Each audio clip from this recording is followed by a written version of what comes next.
Coming up next, Sitting at 30 takes you downtown for the weekly luncheon meeting of the City Club of Portland. Live weekly coverage of City Club is produced through the facilities of Portland Cable Access. Now we join the City Club for this week's program.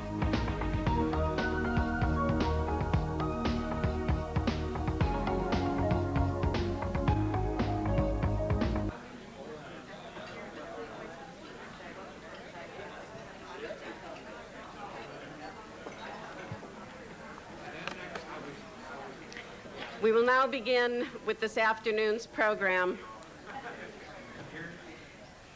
The future of the community is at the heart of the City Club and the League of Women Voters of Oregon. Today we have the opportunity to hear about the views, plans, and vision of 3 of the candidates for State Treasurer. Our candidates today are Randall Edwards of the Democratic Party, John Kvistad of the Republican Party, and Mitch Shults of the Libertarian Party. Candidates Carlos Lucheros of the Constitution Party and Leonard Zach of the Reform Party declined our invitation to debate. The program will have several sections. First, each candidate will give a 3-minute opening statement. Following the opening statements, candidates will respond to questions from our City Club panel. Our questioners today are Jeff Schnabel, co-chair of the City Club Education Committee, and Margaret Noel of the League of Women Voters of Oregon. Questions were submitted in advance of the meeting in writing by City Club and League members. Questions will be directed to specific candidates and will be asked in 15 seconds. Candidates will have 1 minute to respond. The candidates have not seen the questions in advance. These are the only questions that will be asked today. There will be no questions from the floor.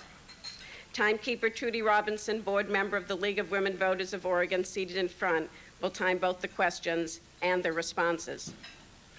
Following the questions from our City Club panel, each candidate will ask the same 2 questions of each of the other candidates. Questions will be asked in 30 seconds, responses will be 1 minute, and the questioner will have 30 seconds for an optional rebuttal. Following this series of cross-questioning among the candidates, each candidate will have 3 minutes for a closing statement. This meeting is governed by the program format I have just described and by the rules of conduct which are displayed on all of your tables. In consideration of our radio audience time and our candidates, we ask that you refrain from any applause, verbal remarks, or sounds during the debate. The program will adjourn promptly at 1:15. I will now ask our candidates to approach their podiums, and we will begin with opening statements. We will begin with an opening statement from Mitch Shults, followed by John Kvistad, and then Randall Edwards.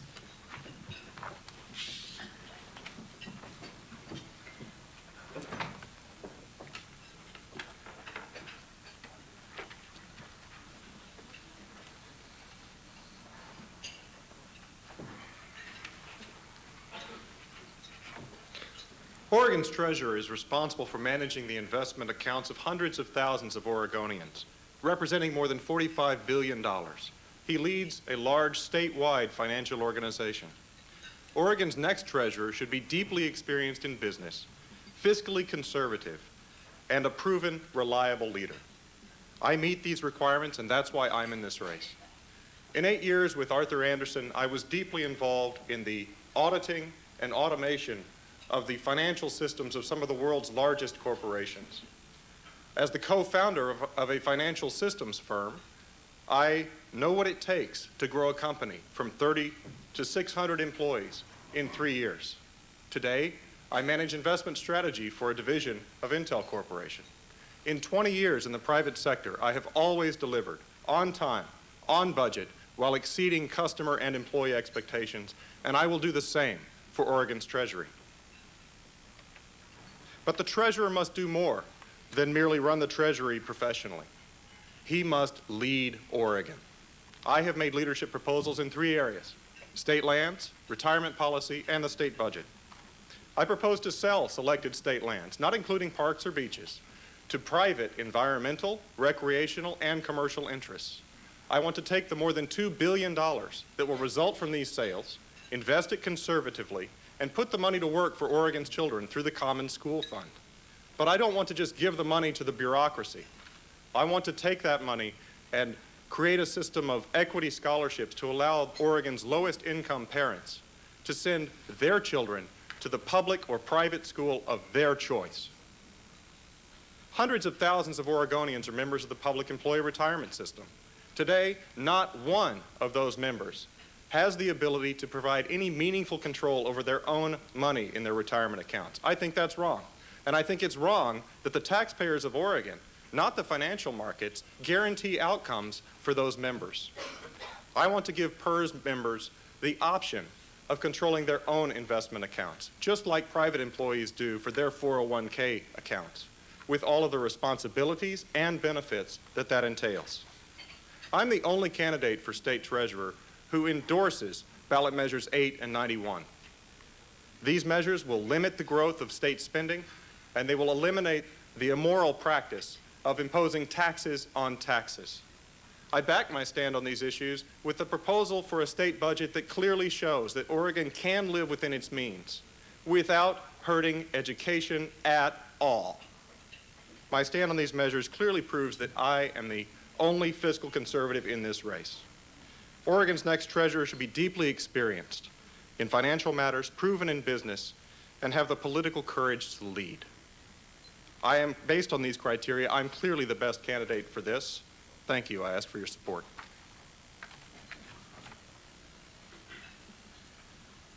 Well, now that we know that Mitch is clearly the best candidate, Randall and I will go next and hopefully be able to walk you through.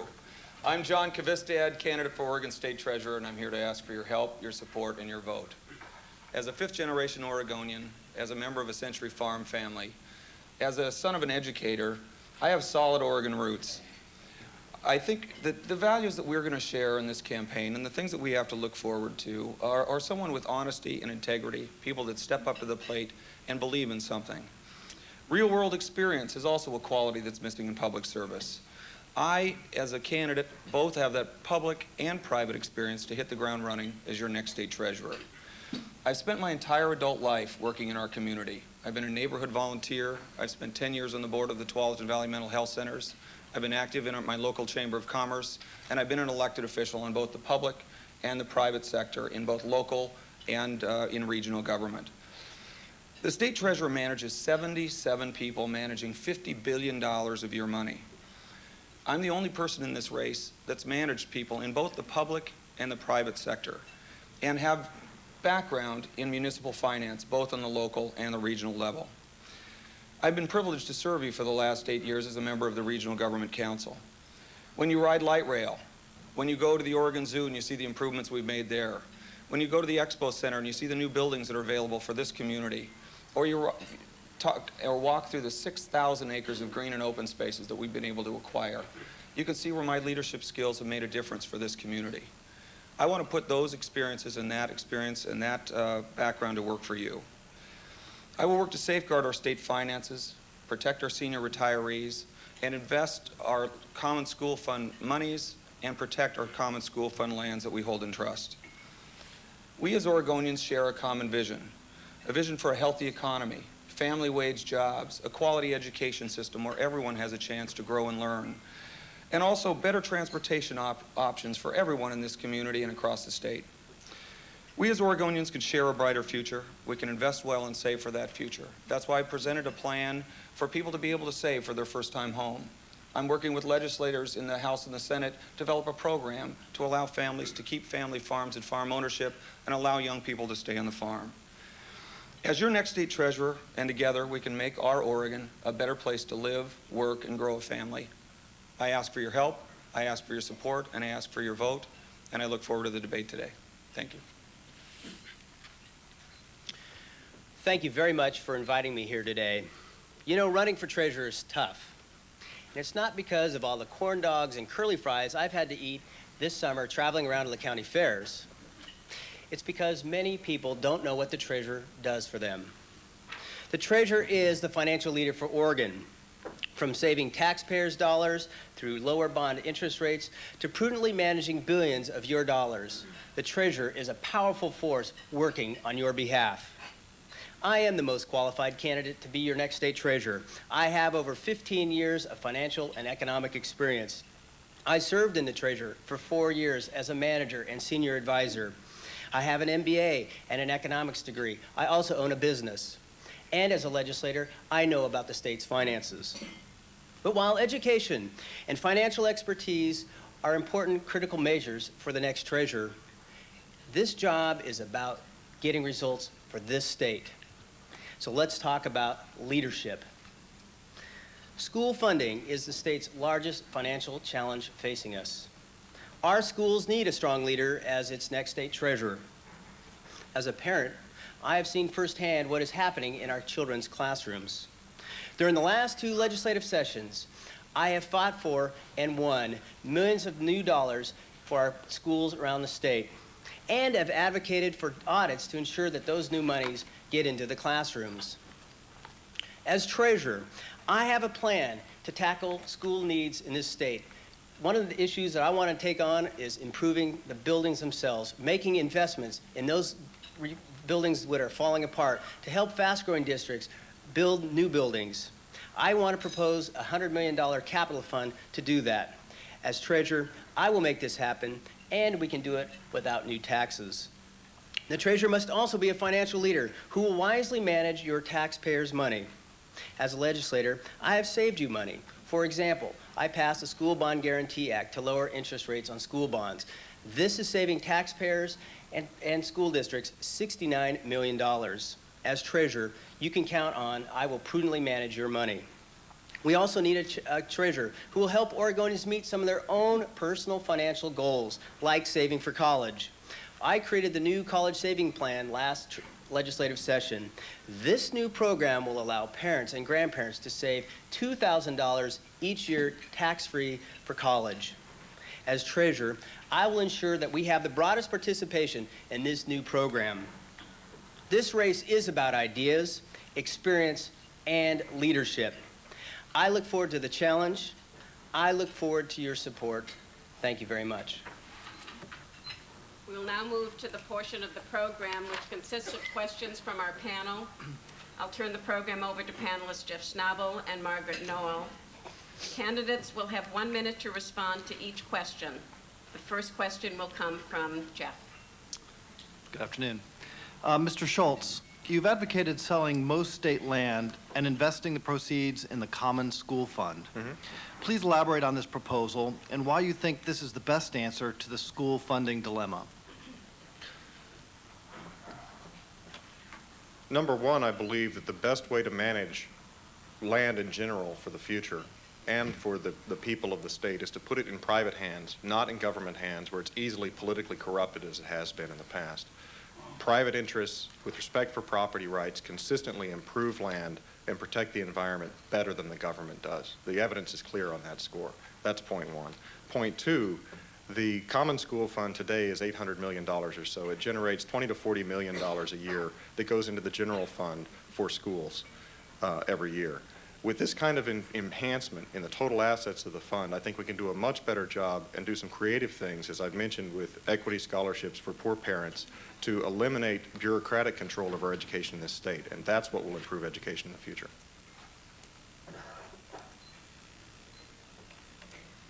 Mr. Kvistad, you have said that you want to invest in Oregon to improve infrastructure, education, and jobs. What are your priorities for such investments? And how would you provide the highest and longest term gains for the state? Well, we can talk, take a look at what we've just done. We've invested $1 billion in Colworth Kravitz Roberts, which is a company that basically takes other companies apart and you receive investment dollars from those investments, or disinvestments, as you would say. What I think that we need to do as a community is take a look at how do we invest in ourselves. There are ways to take monies that we already have in the Treasury and invest them in business development and job creation, to create a fund where small companies that are creating jobs here in Oregon have an opportunity to invest for our own future. I think that is where I think I have a vision. Being a small business person, I've been there. I know how difficult it is to get financing and how difficult it is for small businesses here to grow and to work. But beyond that, how do you get the best investment? I think you manage prudently for our long-term future. I think we have great people working in the state treasurer's office now that do our investment and our finance work, and I would encourage them to keep on that track as best I can as your next state treasurer. Mr. Edwards, if passed, many ballot measures on this general election ballot would limit the funding available for essential programs in the state budget. How could you, as state treasurer, help the legislature and local governments budget priorities or find alternative funding? Thank you very much for that question, because there are ballot measures that will go to the heart of the state's finances and the ability for the state treasurer to do a good job for Oregon. The ballot measures I believe you're talking about will make significant changes to the financial well-being of the state. Not only will critical services be in jeopardy, but also the state's good credit rating. When I worked at the Treasurer's office, I went back to New York in 1995 to help improve the state's bond rating with Jim Hill and then John Yunker, the head of the Division of Administrative Services. The state's credit rating is potentially in jeopardy because of these measures. And as a result, we may see a downgrade in our state's bond rating, which translates into hundreds of millions of dollars potentially in new costs to the state and taxpayers. So as treasurer, I want to make sure that we do not have a downgrade in our state's credit, and I will make sure that that doesn't happen. Mr. Shults, specifically, what administrative skills would you bring to the treasurer's office? How would you work with state money managers, the governor, and the legislature? I've been running in the private sector teams of people drawn from both my own employees and clients for the last 20 years. A diverse set of backgrounds, motivated to accomplish a single purpose. Within the Treasury itself, it's a professional money management activity. I'm very familiar with that process from my accounting and auditing background. With respect to legislative leadership, I've made some proposals here for state budget, as well as individual initiatives that would require legislative action. I would take those forward to the legislature and lobby, as I've done on Capitol Hill. With respect to the governor, all I can say is I would do a very effective job of keeping him from doing further damage to Oregon on the state land board. Mr. Kvistad, what changes do you think are needed in the management of the state treasury? What specific management changes would you implement? Well, to tell you the truth, I'm very pleased with the work that Jim Hill and his staff have been doing over the last few years. Starting with Tony Meeker, we've reduced our state debt by over $1.5 billion under the management of both a Republican and now a Democrat state treasurer. You have in Gary Brubaker, the deputy state treasurer, an outstanding manager for this state. It is my hope that if I'm your next state treasurer, that he will continue to work with me for the betterment of this community. I think I bring a different set of skills, and I think I've got a different vision for where I'd like to take Oregon, but that doesn't necessarily translate into how do you best manage the state resources for all Oregonians. And I think that that's the kind of thing that I can do. When you see good people, you keep good people. And you don't take the political free shots just because someone may be in a different party than you. I think that where we are right now is we've moved ahead as a state. I think we can do better. I think we can manage well. But I think I bring some skills to the table that would allow us maybe to tweak it and do just even that half step better under my leadership. Mr. Edwards, what responsibilities of the state treasurer would you emphasize or expand to make the office of treasurer more effective and influential? As I described in my opening comments, the state treasurer is the financial leader of Oregon. Not only are you in charge of managing and investing taxpayers' and pensioners' money, but you also need to provide leadership on the critical financial needs of this state. As I described earlier, the state treasurer is now in charge of this new college savings plan, and it is going to be incumbent upon the next state treasurer to make this a reality for as many families as possible around Oregon. That will be one of my top priorities. A second priority will be to help our schools. As I described, school finance and school funding remain to be the biggest challenge facing the state. I will use the power of this office to find innovative ways to continue to fund our public schools as well as save taxpayers' money, as I've done in the legislature. Mr. Shults, please explain your investment philosophy and the ways in which it differs from those of the other candidates. Well, hopefully my investment philosophy doesn't differ very much at all from them, since the objective of an investment manager is to make as much money as possible for his clients. I do differ from Mr. Kvistad in that I don't believe that necessarily the best way to spend the investment dollars is in Oregon necessarily. I invest money every day on Intel's behalf, and I bet on a management team, I bet on a technology, and I bet on a future return to the investors. It is not appropriate from a fiduciary responsibility standpoint to be concerned about other factors. So maximizing returns for investors is the main objective. Mr. Kvistad, what investment policies would you use to improve the state's financial portfolio? Well, actually, working with the members of the investment council, you have 5 people that work to hire the people that actually manage our money, or manage a great majority. We have the different departments within the Treasury itself. We have, I think, excellent staff that are working right now to come up with solutions to how do you deal with investing in a volatile economy. If you take a look at the returns that we've received over the last 5 to 10 years, we've been in the best economy in Oregon history and in the history of the United States. You can't necessarily think that that's going to continue, and that will continue indefinitely. You can't expect double-digit returns every year. I think we need to have a strategy for where do we go during the lean times? How do we keep on track with returns on the PERS system, and how do we keep on track with the dollars that we have to invest day to day to cover the state obligations?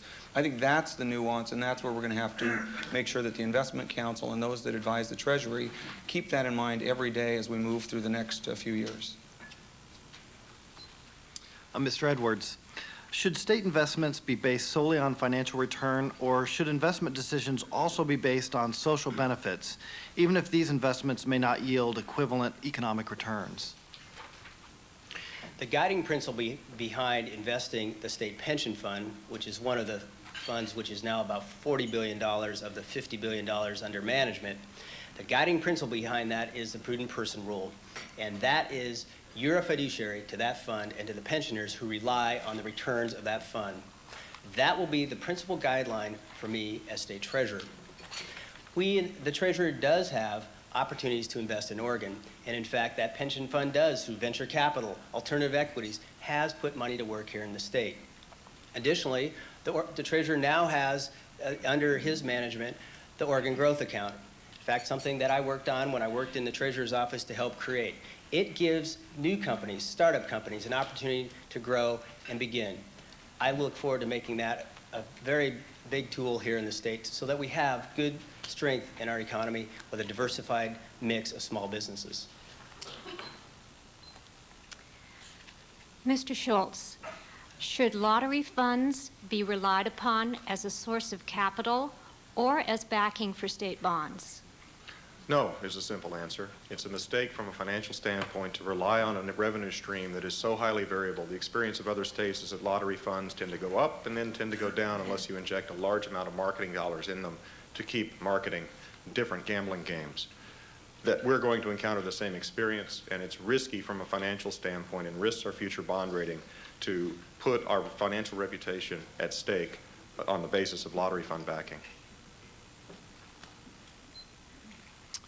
Mr. Kvistad, you said that we need concise bonding guidelines as a way of protecting the state's bond rating.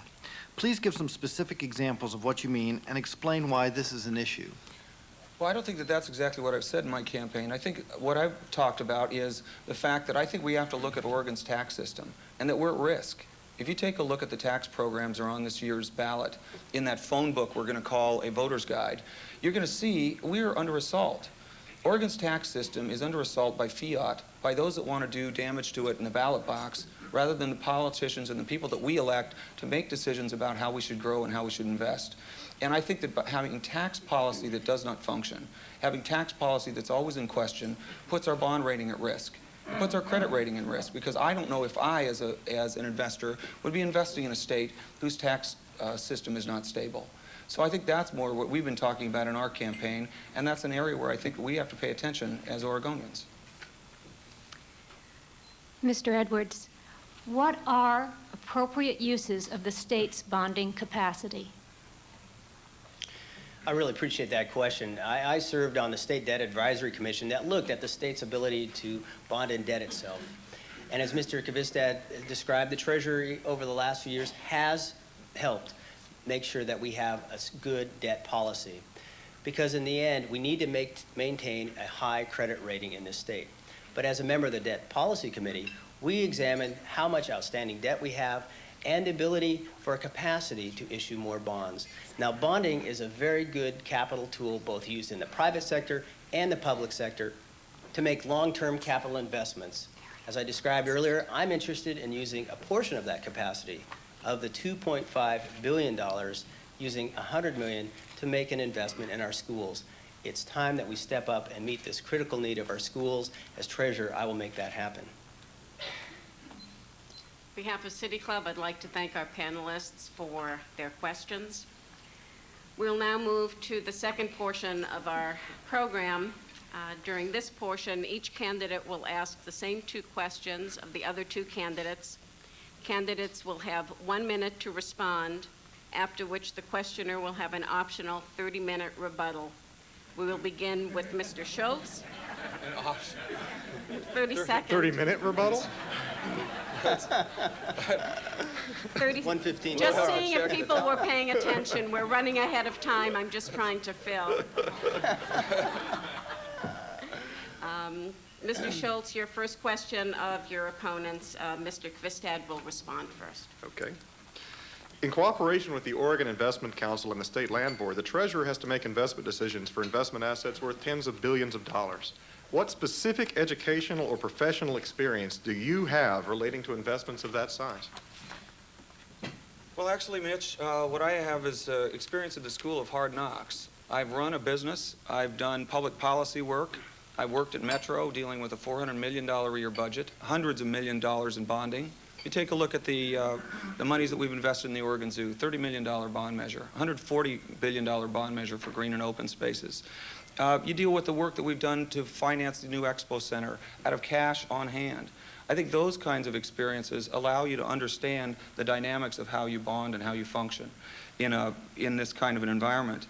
And also beyond that, and I know that where you're trying to get here, but I want to be very specific. I think that the Treasurer's Office is about vision. It's about policy. It's about stepping up to the plate to set a tone for how we invest and how we grow. That I believe I can do. That I believe is where I've got experience here that supersedes those of my opponents. And that's where I'm going to be a great asset for the people of the state of Oregon. I'm next. Randall, do I need to repeat the question? No, I heard what you asked. Okay. Thank you. As I described earlier, there is a leadership position regarding being state treasurer. But from an educational point of view, I am the only candidate in this race that has both an MBA and an economics degree. I'm also the only candidate that has worked in the treasurer's office as a manager. I know firsthand the decision-making process within the Treasury, how the treasurer and the Oregon Investment Council make the decisions of hiring, retaining, as well as reviewing managers who do provide the expertise on the investments for the state. As treasurer, I was the treasurer liaison to the ORTDF fund, a fund that made seed investments here in Oregon. And as a legislator, I have made million dollar decisions regarding investing in our schools, our parks, and our roads. Because of my financial experience, let me read to you what State Treasurer Jim Hill and Bill Rutherford are saying about my qualifications.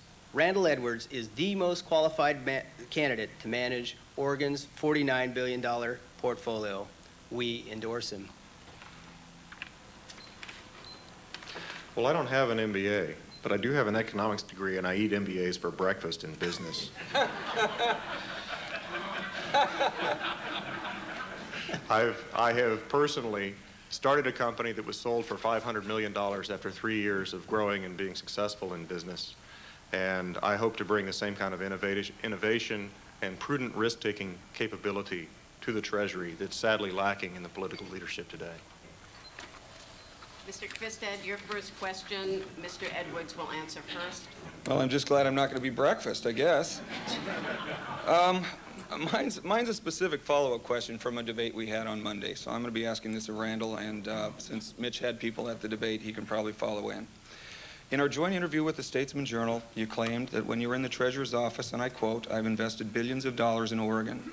In a joint appearance in the Dalles, you also claimed that while in the Treasurer's office, you were, and I quote, "I was entrusted to manage billions of taxpayer dollars." You didn't answer this question in the debate Monday, so you should be well prepared today. Would you give us specific examples of the exact investments you made while you were in the Treasurer's office? John, I'm glad you brought that up again because you haven't seemed to understand my background, and I've explained myself many times, in fact, here today. I was part of the executive management team at the State Treasurer's Office. I was a director, I was a manager, and I also gave advice to the Treasurer on many issues. As I described at the Washington County Forum, I also helped improve the state's ability to invest by upgrading the state's prudent investment rule. I worked with the Oregon Investment Council, so they were held to the highest level of investments. As I described just a minute ago, I was the Treasurer's liaison who worked on behalf of the Treasury with the Oregon Technology Transfer Fund, which made investments in seed capital here. And as I described earlier, I've also been, as a legislator, making decisions about billions of your dollars and how we invest that in critical services and needs in the state. That's what I bring to this office, not only experience in finance, economics, but also who's provided leadership on the critical needs of Oregon.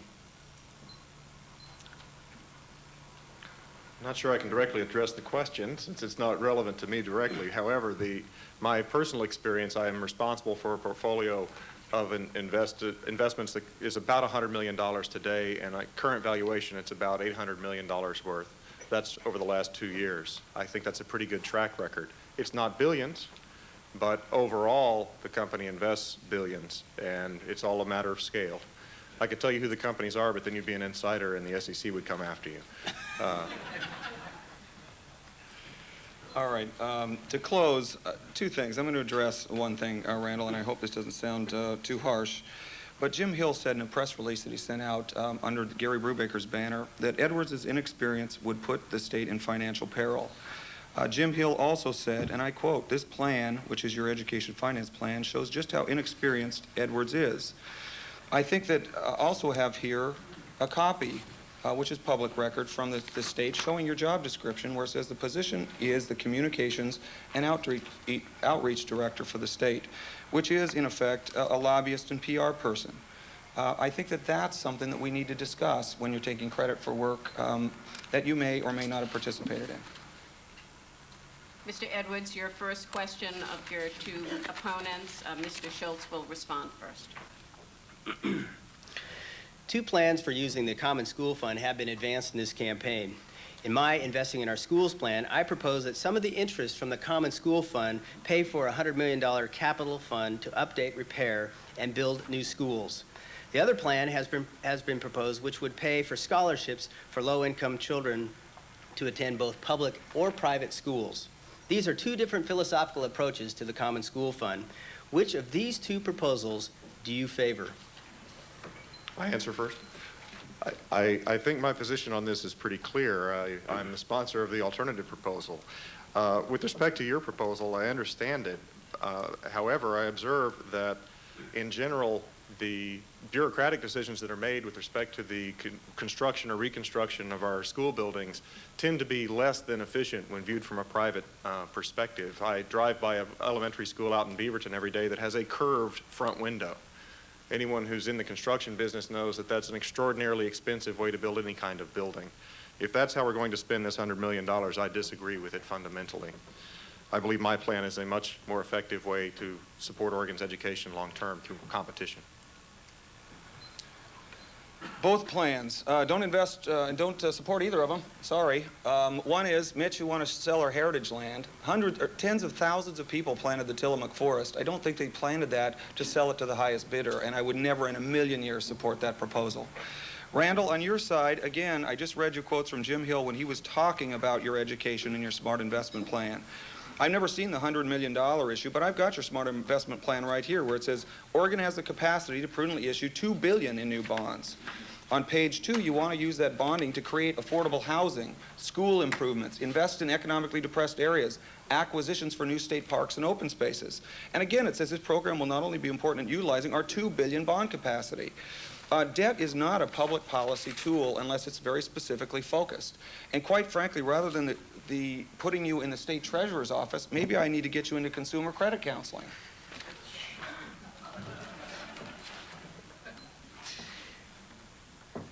I don't support Mitch's idea of using the common school fund for private source schools. And I do support, and I believe it's critical that we step up to the plate and help these needs. In fact, John, I'm glad you've clarified for the record and for the audience that you don't support helping our public schools. Beaverton is bursting at the seams. The high school at Lake Oswego is literally falling apart.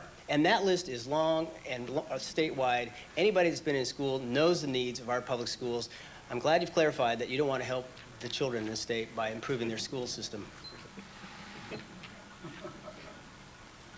Mr. Shults, your second question of your opponents, Mr. Kvistad will respond first. We've talked a little bit about the bond measures that are on the ballot. My position on these is clear, and I provided specific proposals for how I would deal with them. John, what will you do if Measure 8 or Measure 91 passes in the fall? Well, one is, let's hope it doesn't, and God bless you, Don, but would you stop it? You know, please. We've got a situation in this state where tax policy is coming on the ballot box, and it's the wrong way to do it. Am I going to support, and what am I going to do? Let's say one of them passes, God forbid. If they do pass, I've already talked to treasurers around the state and elected officials about having a summit with all of the local, because it's not just the state folks that are going to get hit in the neck with this. It's local governments. It's your city. It's your county. It's your water district. It's your sewer district. They're the ones that get it in the neck. It's mental health programs that get it in the neck. And quite frankly, it's going to take all of us working together to deal with that, to protect our state's bond rating. I'm going to work to bring the treasurers, to bring the mayors, community leaders, and our legislators together in a neutral forum under the treasurer's office to deal with that. But let's hope we don't have to. One of the critical roles of state treasurer is to protect the state's good credit. And if any of these ballot measures pass, we are likely to see a downgrade in our state's good credit rating, which is basically a silent tax on taxpayers throughout Oregon, representing millions of dollars of new taxes, because when we go out and issue bonds, it now costs the state more money to do so. So my plan is, as treasurer, is to make sure that we protect that good state credit rating. I will work, first thing I'll do is I will work with the credit rating agencies in New York, making sure that they don't overreact to these ballot measures, because we have a strong economy and we will need the time to find out how we can work our way through these. I will also work with the governor and this, as well as the legislative leadership, to come up with ways to help work ourselves through this. We probably are going to have to also work with local governments who will also see a hit to their general funds and potentially their credit. Far from the sky falling, these programs will provide the kind of fiscal discipline that the legislature and the governor have sadly been lacking in for the past history of the state. It will give them the ability to say no to the ongoing spending requests from every special interest in Salem. Without it, government spending will continue to increase. I support them. They will not have the impact that the opponents say they will, and my plans are specific in that regard. Mr. Kvistad, your second question of your two opponents, Mr. Edwards will respond first. Thank you. And let's just make sure that when we go out for some of these, that we elect people that will say no so we don't have to go through this whole mess. Randall, again, I've got a question for you. You claim to be the education candidate, and you just hit me with what about the children defense, telling me I'm going to be throwing kids out of school. In 1997, you supported House Bill 2870. That bill would have given lottery funds to 2 commercial racetracks in Portland. Lottery funds are dedicated to education and economic development. Why did you take monies that could have been invested in Oregon's education system and try to give it to dog and horse tracks? In 1997, I was involved in helping write what became Measure 52, which was the first time that the state actually stepped up to help capital needs of our schools. In that program, we put new money on the table for capital needs. This wasn't bricks and mortars. This was making sure we had books, computers for our schools throughout the state. I stand here before you saying there is no candidate in this race who has a record of supporting education greater than mine, whether that's helping better fund our public schools, helping taxpayers meet some of the needs so that we don't, when we go out, they go out and issue bonds, that their taxes are lower.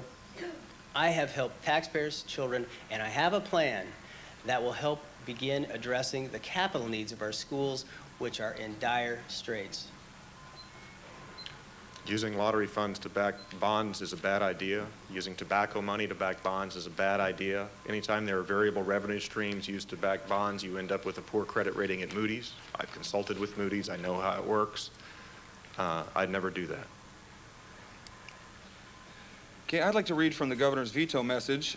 I'm announcing today I vetoed House Bill 2870 because of the provision of the bill that amounts to a giveaway of public funds to 2 commercial racetracks.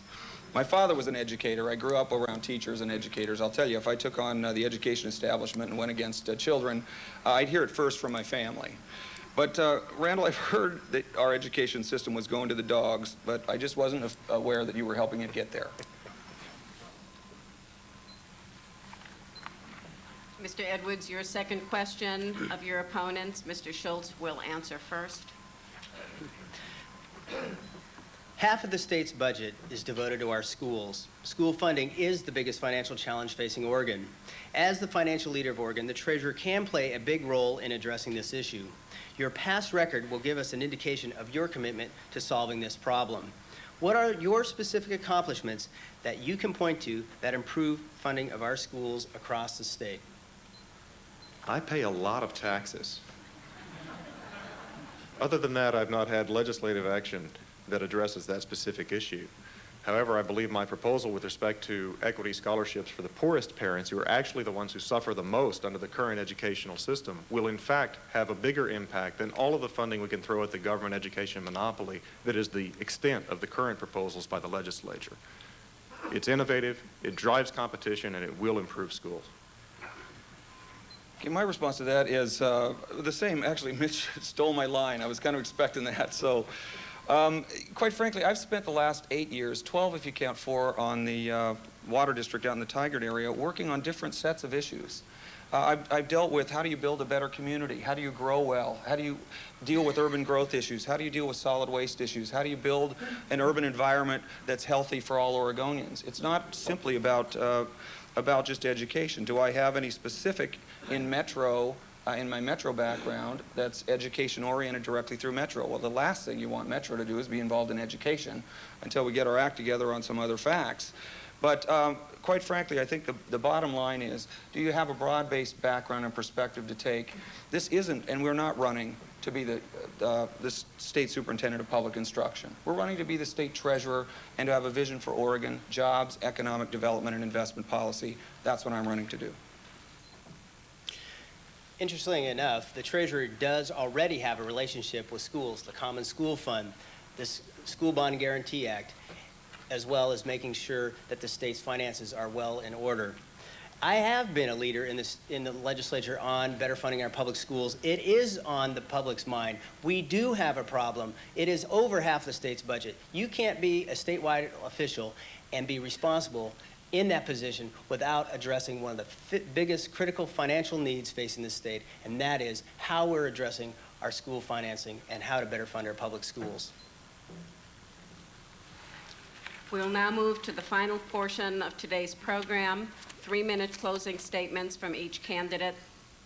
The order for closing statements was determined by a separate drawing of numbers held last week. We'll begin with Randall Edwards, followed by John Kvistad, and then Mitch Shults. We all bring different backgrounds and records to this race. This is a campaign about qualifications, leadership, priorities, and ideas. And John, if you're attacking me to make it that you add your credentials, it isn't going to work. I've outlined my priorities here as state treasurer. I appreciate, Mitch, that you've also been in this debate because I believe along the campaign trail you've added to the discussion about what we want in our state treasurer. I'd like to close to tell you why I will be a strong financial leader for you. I am the only candidate with hands-on experience as a manager at the Treasury. I can hit the ground running as a treasurer, as your treasurer, to ensure prudent management and investment of your tax dollars and the $49 billion pension portfolio. I am the only candidate who has improved the state's funding of our public schools. I will use the power of this office to continue to find ways to help finance our schools.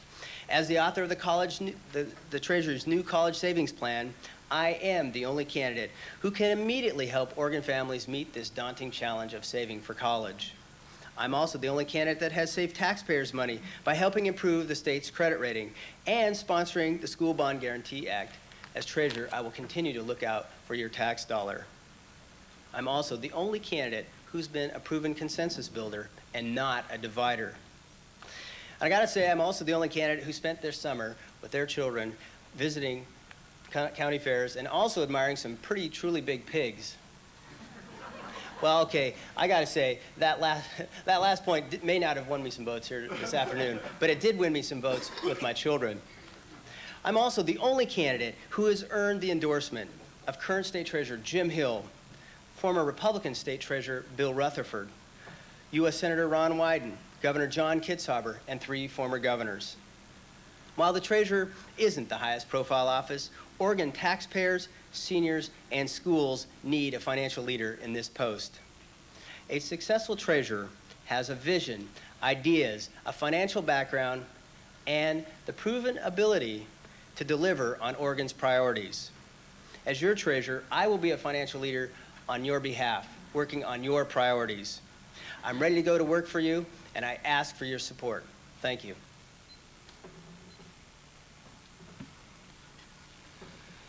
Oh, boy. One thing, you know, we've gotten to the point now where comparisons are being called attacks, and quite frankly, they're comparisons. They contrast, they talk about background and response. I hope today you've seen a clear difference between Mitch Randall and myself. Randall, over the course of this afternoon, you've used the term I 52 times. I counted them. You know, nothing can be accomplished in politics by using the term I. One thing you learn at Metro is it's we or it's nothing. And nothing's gained by taking sole credit for the hard work and efforts of others without attribution. It's just not honest and it's just not right. And you can talk to Mary Ann Guest in the State Treasurer's office about that if you have any questions. Honesty, integrity, and teamwork are not qualities that begin with the word I. Real political business management experience, a record of honesty and integrity, working with people of diverse backgrounds, those are the skills that I have. And these are the key reasons why I'm the most qualified to be the next State Treasurer. With all due respect to Mitch, but either Randall and I will be Oregon's next State Treasurer. And Randall's entire program is based on increasing state debt. And it's you, the taxpayers, that are going to pay the price for that debt. I don't care if you call it $2 billion, I don't care if you call it $100 million, it's our children and our grandchildren that are going to pay that bill. Again, Jim Hill quoted, Randall, and direct from Jim Hill, even though I know that he's endorsed you. These are his words. Edwards' experience would put the state in financial peril. We as Oregonians can share a brighter future. We can invest well and save for that future. As your next State Treasurer, and together, we can make Oregon an even better place to live, work, and grow a family. I have that experience on the regional level. We're building a better community here, and I will bring that depth of experience, knowledge, and that ability to work with very diverse crews under very difficult circumstances in environments that are nonpartisan to this race. I ask for your help, I ask for your support, and I will make an outstanding State Treasurer for the people of this state. Thank you very much for coming today, and I would appreciate your vote and support. It always bugs me when politicians describe themselves as we. Are they pretending to be royalty or are they schizophrenic? I'm going to say I. I'm in this race for 2 reasons. First, I have a deep sense of civic duty and commitment to give Oregon the benefit of the skills and experience that I possess. Second, I believe that Oregonians want to choose a qualified political leader who can be relied on to fight for more freedom, more personal responsibility, and lower, less costly government. The discussion today clearly demonstrates that I am the only thoughtful, responsible fiscal conservative in this race. I think that fact should matter to Oregonians who are tired of watching their state government grow and grow without limit and without attention to resources or need. As a Libertarian, I am fundamentally committed to reducing the size and cost of government. As a parent, I want a government that does not interfere with my ability to raise my children as I see fit. As an economics major and a businessman, I have complete confidence in the ability of free markets and personal responsibility to yield the results that are best for all Oregonians. Based on their track records, neither of my opponents shares my confidence. Instead, they clearly believe it's necessary for government to take resources from most Oregonians in order to subsidize the politically expedient cause of the moment. I will never, ever do that. My fondest wish for my children and for all Oregonians is a government that takes less from all of us and interferes less with our ability to live our lives as we see fit, as long as we do no harm to others. As Oregon's treasurer, I want to help start moving things in that direction. Thank you.